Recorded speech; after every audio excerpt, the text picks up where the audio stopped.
దేవునికి మహిమ కలుగును గాక. అందరికీ ప్రయత్నాడండి. ఉదయకాలాన్ని బట్టి మరలా మనం కలుసుకున్నట్టు దేవుడు మనకి ఇచ్చిన అవకాశాన్ని బట్టి దేవునికి మహిమ కలుగును గాక. దేవుడి ఉదయకాలాన్ని బట్టి దేవుడు మనకి ఇచ్చిన అవకాశాన్ని బట్టి మరలా మనం కలుసుకున్నట్టు దేవుడు మనకి ఇచ్చినటువంటి గొప్ప కృపను బట్టి కూడా దేవాది దేవునికి మహిమ ఘనత ప్రభావం అందరికీ ప్రయత్నాడండి. ఈ ఉదయకాలంలో మనం అందరం ఆనందించటకు ఉదయకాలాన్ని అందరం కలిసి ప్రార్థన చేస్తుంటామని నేనైతే నమ్ముతున్నాను.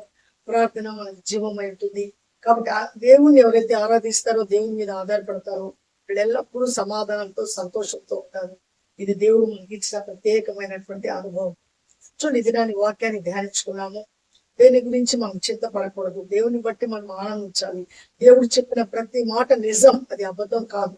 చూడండి, ఇక్కడ పేతురు ప్రభు అయిన యేసుక్రీస్తు యొక్క ప్రథమ శిష్యుగా ఉండేటువంటి పేతురు ఆయన వెంబడిస్తుంటాడు. ఆయనతో ఉండే సమయంలో ఆయనకి కొన్ని అనుమానాలు వస్తుంటాయి. ఆ అనుమానాల్లో ఆయన అడుగుతాడు ప్రభువా, మేము మార్క్స్ సువార్త 10వ అధ్యాయము 28, 29 వచనాలు ఆయన అంటాడు, ప్రభువా మేము అన్నిటి అంటే నువ్వైతే నన్ను వెంబడించు అన్నావు, మేము నిన్ను వెంబడిస్తున్నాం. మేము వెంబడిస్తున్నావు కదా, మేము అన్ని విడిచిపెట్టి వచ్చేసాం. ఇప్పుడు మా భవిష్యత్తు ఎలా ఉంటుంది, మా యొక్క బ్రతుకు ఎలా ఉండబోతుంది, మా పరిస్థితి ఏంటి అని ప్రభువును అడుగుతాడు. అంటే పేతురుతో పాటు శిష్యులు కూడా ఉంటారు, కానీ ఆయనకు వచ్చినటువంటి ఆలోచనతో ప్రభువుని అడుగుతాడు.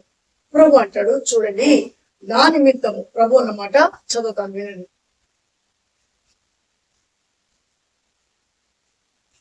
పేతురు, ఇదిగో మేము సమస్తమును విడిచిపెట్టి నేను వెంబడించమని ఆయనతో చెప్పసాగాను.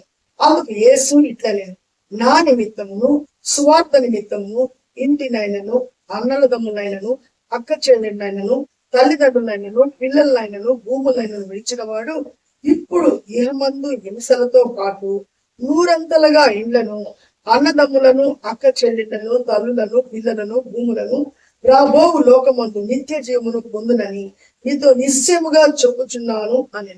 హల్లెలూయా, దేవునికి మహిమ కలుగును గాక. చూడండి, చాలా బాగుంది కదా ఈ మాట. ఆయన అడిగిన మాటకి ఆయన ఇచ్చిన సమాధానము, నా నిమిత్తము నా స్వార్థ నిమిత్తము మీరు ఏదైతే పోగొట్టుకుంటారో, ఒకవేళ మీరు ఆస్తులు పోగొట్టుకుంటారా, లేకపోతే మీ అన్నదమ్ములు అదిగో మా యొక్క కులాన్ని మా మతాన్ని మా యొక్క పద్ధతిని విడిచిపెట్టి నువ్వు చూస్తే యేసు వెంట వెళ్ళిపోతున్నావు అని నిన్ను వెలివేశారా, అన్నదమ్ములు ఇంకా మాకు నీకు సంబంధం లేదు అన్నారా, భయపడదు. ఒకవేళ తల్లిదండ్రులు, మా కడుపులో నువ్వు ఎట్లా అంత పాపిష్టితనంతో నువ్వు పుట్టావు కాబట్టి మాకు నువ్వు వద్దు, నీ మొహం చూపించొద్దు, నువ్వు వెళ్ళిపో అని ఒకవేళ తల్లిదండ్రులు అన్నారు, భయపడదు. ఒకవేళ అక్క చెల్లెళ్ళు, ఇదిగో నువ్వు ఆ యొక్క కులానికి ఆ మతానికి సంబంధించిన వాడుగా ఉంటున్నావు, నువ్వు మా దేవతలను మా దేవుళ్ళని నువ్వు ఆరాధించుకోలేదు, ఇదిగో మా యొక్క బంధువులు నా భర్త వాళ్ళందరూ ఇబ్బంది పెడతారు కాబట్టి మాతో మాట్లాడొద్దు, మాకు నీకు తెగదింపులు అని ఒకవేళ చెల్లెలు కావచ్చు అక్కలు కాదు అన్నారా, భయపడదు.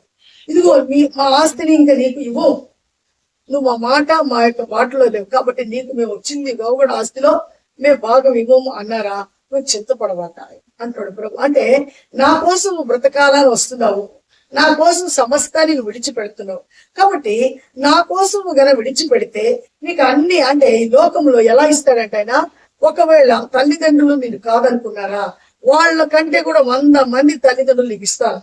నువ్వు ఎక్కడికి వెళ్ళినా సరే నిన్ను బిడ్డగా ఆదరించేటువంటి తల్లిదండ్రులు నేను నీకు చూపిస్తాను. నీకు ఒకవేళ సొంత అన్నదమ్ములు ఒక 3 ఉన్నారో 4 ఉన్నారో, వాళ్ళు ఇంకా మాకు ఈ అన్నతో పని లేదని విడిచిపెట్టారా, ఇక్కడ నీకు 100 మంది అన్నదమ్ములను, సొంత అన్నదమ్ముల కంటే కూడా ఎక్కువ ప్రేమ లేని అన్నదమ్ములను నీకు నేను ఇస్తాను. ఈ అక్క చెల్లెళ్ళు నిన్ను ఒకవేళ వద్దనయ్యా, నువ్వు మా దగ్గరికి రావద్దు, మాకు చాలా అవమానంగా ఉంది అని నిన్ను విడిచిపెట్టారా, ఖచ్చితంగా నీకు మంచి ఇంకా సహోదరులు, నీకుంటే 2-3 సహోదరులు ఉన్నారు సొంతగా మీ తల్లితో పుట్టిన వాళ్ళు, కానీ ఇంకా నీకు 100 మందిని నేను ఇస్తాను. ఒకవేళ మీ తల్లిదండ్రులు నీకు ఒక 2 ఎకరాలు 3 ఎకరాలు పొలం ఇవ్వాలనుకున్నారా, ఒక బిల్డింగ్ ఇవ్వాలనుకున్నారా, కొంచెం బ్యాంక్ బ్యాలెన్స్ ఇవ్వాలనుకున్నారా, అవన్నీ నీకు రాకుండా నా నిమిత్తము అవన్నీ స్టాప్ చేసేసారా, నువ్వు టెన్షన్ పడద్దు. నీకు వాళ్ళు ఇచ్చే వాటికంటే కూడా 100 నీకు ఇస్తాను. వాళ్ళు ఒక బిల్డింగ్ ఇవ్వాలంటే నేను 100 బిల్డింగ్లు ఇస్తాను, వాళ్ళు 1 ఎకరా ఇవ్వాలంటే నేను 100 ఎకరాలు ఇస్తాను. నువ్వేం టెన్షన్ పడమాక, అన్ని నా కోసం నువ్వు ఏదైతే సాక్రిఫైస్ చేస్తున్నావో అవన్నీ నీకు మరలా నేను 100 హింస ఉంటది. మరలా ఈ లోకంలో నువ్వు నన్ను వెంబడిస్తున్నందుకు హింస ఖచ్చితంగా ఉంటది.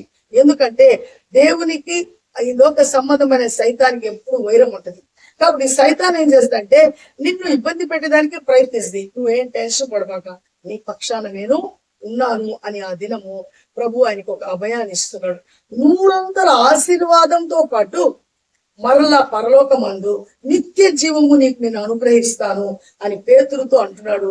ఈ రోజు పేతురుతోనే కాదు, ఆనాడు ఆయనతో ఉన్న శిష్యులు, ఈ రోజు ఎవరైతే ఆయన వెంబడిస్తున్నామో, ఆయన మీద ఆశ కలిగి ఉంటున్నామో, ఆయన నిమిత్తము ఎక్కడ హింసించబడుతున్నామో, ఏవేవి మనకు లాభకరంగా ఉన్నవో అన్ని విడిచిపెట్టామో, అయ్యో నాకు పోయే ప్రభువును నేను నమ్మినందుకు, ప్రభు మార్గంలో నడిచినందుకు నాకు అన్ని లాస్ అయిపోయాను అనుకుంటున్నావా? నువ్వు అనుకోవద్దు.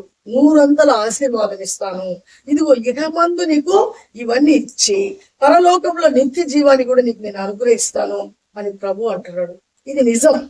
లోకస్తులైతే మనకు ఒక లవరు ఒక లవర్స్, 2 లవర్స్ ఉంటారు. ఆ లవర్ కి ఏం చెప్తాంటే, నువ్వు నీకేమి లేకపోయినా పర్వాలేదు, నీకు అది ఇస్తా ఇది ఇస్తా, నువ్వేం టెన్షన్ పడబాక, నన్ను నువ్వు ప్రేమిస్తున్నావు కాబట్టి నీకు అన్ని ఇస్తాను అంటాడు. ఒకవేళ లవర్ కి ఇవ్వాలనేటువంటి ఆశ కూడా ఉంటుంది ఆ ప్రియుడికి. కానీ ఒకవేళ అన్ఎక్స్పెక్టెడ్ చనిపోవచ్చు. లేకపోతే తన తల్లిదండ్రులు తనకు రావాల్సిన వాటా నువ్వు మా మాట కాదనకుండా వేరే అమ్మాయిని పెళ్లి చేసుకున్నావు, నీకు ఇవ్వమని కూడా ఇవ్వకపోవచ్చు. ఈ అమ్మాయి నిన్ను నమ్మి వచ్చినందుకు ఏమీ లేనిగా కూడా ఉండిపోవచ్చు.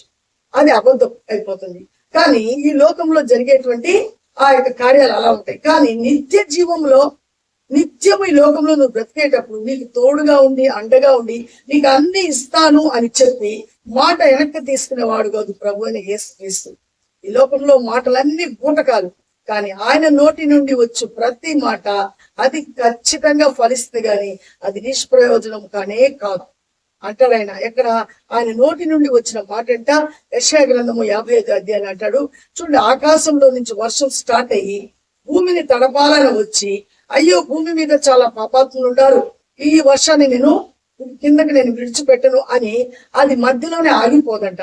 అది స్టార్ట్ అయింది ఖచ్చితంగా వచ్చి తడిపి విత్తువాడికి విత్తనం వేసుకునే దానికి వీలుకరంగా, నీళ్లు త్రాగే వాళ్ళకి త్రాగేదానికి వీలుకరంగా, దేనికోసం వాటర్ కావాలని ఆశపడుతున్నారో వారందరికీ అనుకూలంగా దేవుడు అనుగ్రహిస్తాడంట. అంటే దేవుడు పక్షపాతిగానే కాదు అని ఆ మాటలు మనం అర్థం చేసుకోవచ్చు. కాబట్టి దేవుడు ధారాళంగా ఇస్తాడే కానీ మాట ఇచ్చి వెనక్కి తీసుకోడు. అది మనిషి చేసే పని. మనిషి మాట ఇచ్చి నా వల్ల కాదు, నేను చేయాలనుకున్నాను చేయలేకపోతున్నాను, పరిస్థితులు బాగలేదు, అయ్యో సారీ అంటారు. కానీ దేవుడు సారీ చెప్పడు. ఇదిగో బిడ్డ నేనున్నా నీకు తోడుగా, నువ్వు భయపడద్దు, నేను నీకు అన్ని ఇస్తానంటాడు. కాబట్టి పేతురుకు ధైర్యంగా అడిగినప్పుడు పేతురుకి ఇచ్చినటువంటి సమాధానము, నువ్వేం టెన్షన్ పడబాక, నీకుంటే కొంచెమే ఉంటుంది ఈ లోకంలో, నేను ఇవ్వగలిగితే 100% నీకు ఇస్తాను. ఇక్కడే కాదు, నువ్వు హ్యాపీగా మరలా నిత్య జీవంలోనికి వస్తావు. కాబట్టి నువ్వు నిశ్చయంగా నా మాట నమ్మితే నువ్వు నిర్భయంగా బ్రతకొచ్చు, నువ్వు దేని గురించి చింతపడద్దు అని ప్రభు చెప్తున్నాడు. ఈ రోజు అలాంటి సందేహాలతో ఎవరైనా ఉంటే, ఈ రోజు ఈ చెప్పబడినటువంటి మాట ఆ రోజు లేఖనంలో రాయబడింది. ఇలా సందేహపడే వాళ్ళందరికీ ఈ మాట వర్తిస్తుంది. ఎవరైతే నమ్ముతారో దేవుని మహిమను చూస్తారు. దేవుని మీద ఎవరైతే ఆధారపడతారో దేవుని కృప వాళ్ళ దగ్గరికి ఖచ్చితంగా వస్తుంది. అది వెనక్కిపోయేది కాదు. కాబట్టి కృప వెంబడి కృపను నువ్వు నేను పొందుకోవాలంటే దేవుడి మాట తూచా తప్పకుండా మనం పాటించాలి. దేవుని మీద ఆశ పెట్టుకోవాలి, దేవుని మీద ఆధారపడాలి, దేవునిని వెంబడించాలి, దేవుని మాట ఎందు లక్ష్యం ఉంచాలి మనం. అప్పుడే దేవుని యొక్క శక్తిని కృపకు మనము పాత్రలమవుతాం. ఆనాడు పేతురు నమ్మాడు, ఆయన ఎందు నమ్మిక ఉంచాడు కాబట్టి ఆయన ఈ లోకంలో దేవునికి మహిమార్థకరంగా బ్రతికి ఆయన దేవుని కొరకు జీవించి దేవుని కొరకు ఆత్మసాక్షి ఈ రోజు పరలోకంలో దేవుని యొక్క కుడి పరుసున ఆయన కూర్చుని ఉన్నాడు అని మనకు దేవుడు చెప్పిన లేఖనాల ప్రకారం ఇది నిజం. నిత్య జీవాన్ని పొందుకున్నాడు. ఈ లోకంలో పేతురుకు వేల లక్షల కోట్ల అన్నదమ్ములు ఉన్నారు, ఆస్తులున్నాయి, అన్ని ఉన్నాయి. పేతురుకి అన్ని ఉన్నాయి, అన్ని అనుభవించాడు, అన్ని విడిచిపెట్టాడు. ఎక్కడికి వెళ్ళాడు? ఈ రోజు దేవుని సన్నిధానంలో ఉంటున్నాడు. కాబట్టి ఈ రోజు మనము కూడా నమ్మితే దేవునికి మహిమార్థకరంగా జీవించడానికి మనం ముందు అడుగు వేసినప్పుడు దేవుని యొక్క కృప మనల్ని ఆవరించి బలపరచును గాక. అట్టి కృప దేవుడు మనందరికి ఇవ్వాలని ప్రార్థన చేద్దాము. మహోన్నతుడా, జీవమైన దేవ, జీవాధిపతి నీకు స్తోత్రం నాయన. నీ మహాకృపలో అద్భుతమైన ప్రేమలో ఈ ఉదయకాలం మీరు చక్కగా మాతో మాట్లాడారయ్యా, వందనాలయ్యా.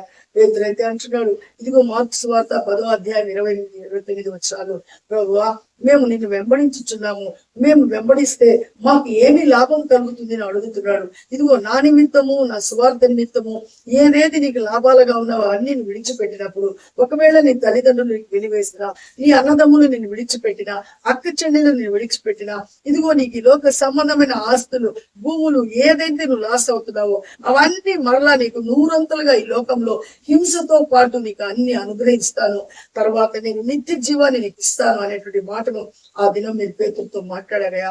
ఈ దినం నమ్మిన ప్రతి ఒక్కరూ ఆ యొక్క వాగ్దానాన్ని పొందుకుందురు గాక.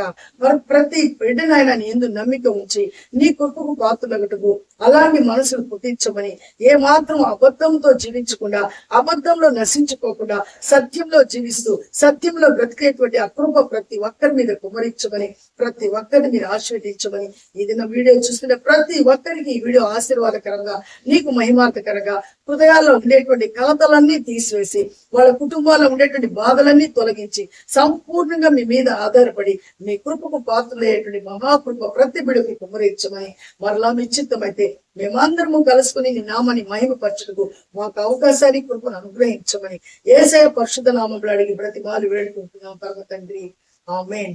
అందరికీ ప్రైజ్ రాడండి. దేవుడు మనకు తోడే ఉండను గాక.